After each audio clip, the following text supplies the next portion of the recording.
This recipe from Grandma's cookbook jumped out at me because of all of the delicious fall spices and the ease of using applesauce for a shortcut to using apples. Since my fall baking gene gets activated before summer ever ends, I knew that this would be the perfect recipe to share as we transition seasons. So grab a cup of hot cocoa. It's time to bake some magic in Mrs. Kringle's kitchen.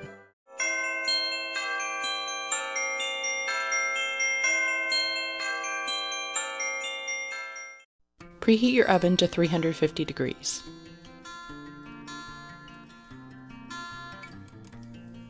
To a bowl of 1 3/4 cup sifted cake flour, not all-purpose flour, add 1 teaspoon of baking soda, half a teaspoon of salt, 1 1/2 teaspoons of cinnamon, 1 teaspoon of apple or pumpkin pie spice, 1 teaspoon of nutmeg,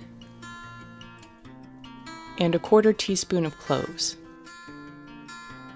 Give the ingredients a good whisk until thoroughly combined and set aside.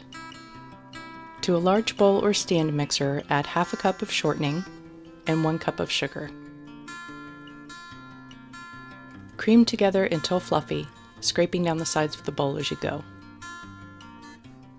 Add 1 beaten egg and mix, again scraping down the sides of the bowl. Add half of your flour mixture and half of your applesauce and mix. Then add the rest of the flour and applesauce and mix until just combined.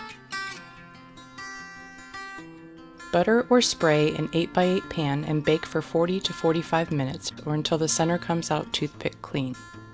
When it's done, put it on a rack to cool, and while the cake is cooling, it's time to make the brown sugar frosting. Melt a stick of butter and add 3/4 cup of light brown sugar. Add 3 tablespoons of milk for a crusting old-fashioned frosting, which is what I used, or heavy cream for a smoother frosting. Stir until the mixture comes to a low boil and the sugar is dissolved. Add 1 teaspoon of vanilla, stir, and then remove from the heat and allow it to cool for at least 10 minutes. To a stand mixer or bowl with hand mixer, add 2 cups of confectioner's sugar and the cool brown sugar mixture. Whisk together until combined and fluffy. Then it's ready to go. Generously frost the cake, making sure to get all of the corners. If you prefer a smooth look to the top of the cake over a rustic look, dip your spreader or knife into some warm water and smooth the top. Cut the cake into 16 pieces, and this moist, fluffy dessert is the perfect way to end a meal with family or friends. This old-fashioned cake brings you all the tastes of fall with no trip to the apple orchard required.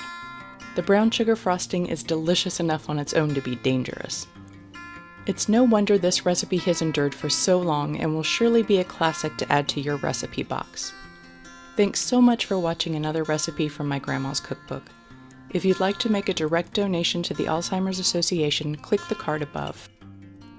For the full printable recipe and more, go to mrskringleskitchen.com.